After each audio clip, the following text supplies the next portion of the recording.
Assalamualaikum warahmatullahi wabarakatuh. Halo sahabat-sahabati, saya Siti Romiza dari kelas 1 HSA, kelompok 10 Abdul Wahab Zailani. Saya akan membahas tentang Ahlus Sunnah wal Jamaah atau Aswaja. Yang pertama, definisi Ahlus Sunnah wal Jamaah. Kata ahlun dalam penggunaan sehari-hari mempunyai persamaan kata atau sinonim dengan sohibun yang artinya pemilik atau sahabat akrab. Kata sunatun ditinjau dari penggunaan istilah dalam Islam, yaitu nama suatu jalan yang mendapatkan ridho yang telah ditempuh oleh Rasulullah SAW, para Khulafaur Rasyidin, dan salaf as-solihin. Adapun kata jamaah mencakup 4 hal yang utama, yaitu dari sisi pendekatan atau manhaji ialah umat Islam yang mengikuti sunnah Rasulullah SAW dan para sahabatnya. Dari sisi bilangan atau jumlah ialah golongan yang lebih besar dari umat Islam dengan memegang teguh kelurusan dan kebenaran. Dari sisi keluasan dan kedalaman faham atau sikoh, ialah kuatnya hujah atau argumentasi, keimanan, dan keagamaan serta kepatuhannya. Dari sisi dasar atau asas, ialah mereka yang memegang teguh kebenaran atau al-haq. Ahl berarti pemeluk. Jika dikaitkan dengan mazhab, artinya adalah penganut aliran mazhab atau ashab al-mazhab. As-sunnah mempunyai arti jalan, di samping itu memiliki arti al-hadis.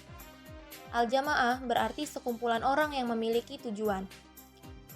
Jika dijadikan satu menjadi Ahlus Sunnah wal Jamaah berarti segolongan orang yang mengikuti jalan Nabi, para sahabat, dan tabi'in. Selanjutnya dalam Qonun Asasi atau konstitusi dasar yang dirumuskan oleh Kiai Haji Hasyim Asy'ari bahwa aswaja merupakan sebuah faham keagamaan di mana dalam akidah menganut pendapat Abu Hasan al-Asy'ari dan Abu Mansur al-Maturidi. Dalam bidang fikih menganut pendapat Imam Abu Hanifah al-Nu'man, Imam Malik ibni Anas, Imam Syafi'i, dan Ahmad bin Hambal. Dalam bidang tasawuf menganut pendapat Imam Junaidi al-Baghdadi dan Abu Hamid al-Ghazali. Prinsip-prinsip aswaja sebagai manhaj dalam kehidupan sehari-hari.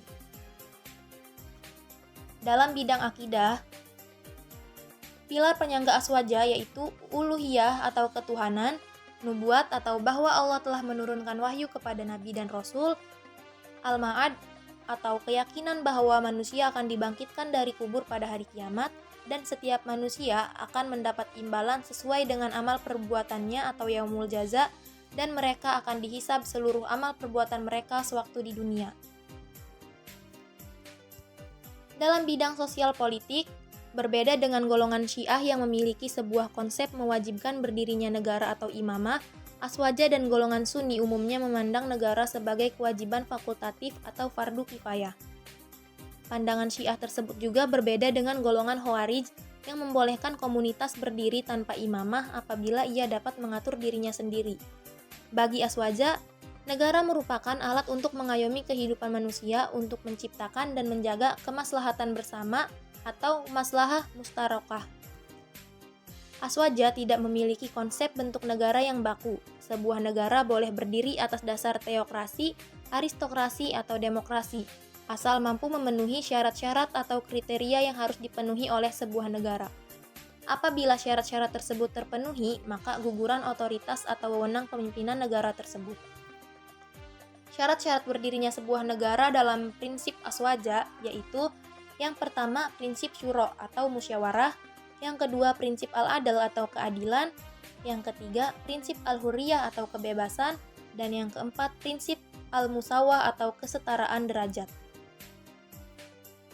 Dalam bidang istimbat al-hukmi, semua golongan Sunni menggunakan 4 sumber hukum. Yang pertama Al-Quran, sumber hukum utama dalam pengambilan hukum Islam. Yang kedua As-Sunnah, meliputi Al-Hadis dan segala tindak dan perilaku Rasul sebagai pelengkap yang dinyatakan di Al-Quran. Yang ketiga Ijma. Menurut Abu Hasan Ali ibni Ali Muhammad al-Aminidi, Ijma adalah kesepakatan kelompok legislatif atau Ahl al-Halli wa al-Aqdi dan umat Muhammad SAW pada suatu masa terhadap suatu hukum dari suatu kasus. Dan yang keempat, qiyas. Sebagai sumber hukum Islam merupakan hasil ijtihad para ulama. Qiyas yaitu mempertemukan sesuatu yang tak ada nas hukumnya dengan hal lain yang ada nas hukumnya, karena ada persamaan ilat hukum. Qiyas sangat dianjurkan oleh Imam Syafi'i.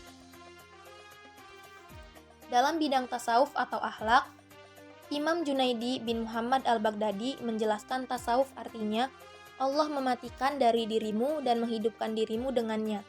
Tasawuf adalah engkau berada semata-mata bersama Allah Subhanahu wa taala tanpa keterikatan apapun. Imam Abu Hamid Al-Ghazali menjelaskan tasawuf adalah menyucikan diri dari apa saja selain Allah. Aku simpulkan bahwa kaum sufi adalah para pencari di jalan Allah dan perilaku mereka adalah perilaku terbaik.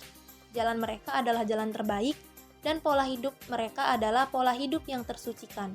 Mereka telah membersihkan hati mereka dari berbagai hal selain Allah dan menjadikannya sebagai saluran tempat mengalirnya sungai-sungai yang membawa ilmu-ilmu dari Allah Subhanahu wa taala. Banyak contoh sufi atau ahli tasawuf yang juhud namun juga sukses dalam ukuran duniawi. Misalnya Imam Al-Junaidi adalah pengusaha botol yang sukses, Al-Hallaj sebagai pengusaha tenun, Umar ibni Abdul Aziz sebagai pemimpin negara, Abu Sa'id Al-Kharaj sebagai pengusaha konveksi, Abu Hasan Al-Syajili sukses sebagai petani, dan Fariduddin Al-Athor sebagai pengusaha parfum. Dari penjelasan yang sudah disampaikan, bisa diambil kesimpulan bahwa sebagai satu doktrin atau ajaran Ahlus Sunnah wal Jamaah sudah ada jauh sebelum dia tumbuh sebagai aliran dan gerakan. Bahkan, istilah Ahlus Sunnah wal Jamaah itu sudah dipakai sejak zaman Rasulullah dan para sahabat. Sebab hakikat Ahlus Sunnah wal Jamaah sebenarnya adalah Islam itu sendiri. Di Indonesia sendiri, Ahlus Sunnah wal Jamaah muncul sebagai gerakan pemurnian ajaran-ajaran Islam sebagai respon dan reaksi atas terjadinya penyimpangan-penyimpangan ajaran agama yang dilakukan oleh sekelompok yang mengaku atau mengatasnamakan diri sebagai pembaharu. Sebagai gerakan pemeliharaan pemurnian ajaran Islam, kaum Ahlus Sunnah wal Jamaah selalu berpedoman sesuai karakteristik dari Ahlus Sunnah wal Jamaah itu sendiri, yaitu at-tawasut, jalan tengah, al-i'tidal, tegak lurus, at-tasamuh, toleran, at-tawazun, seimbang, dan amar ma'ruf, nahi mungkar.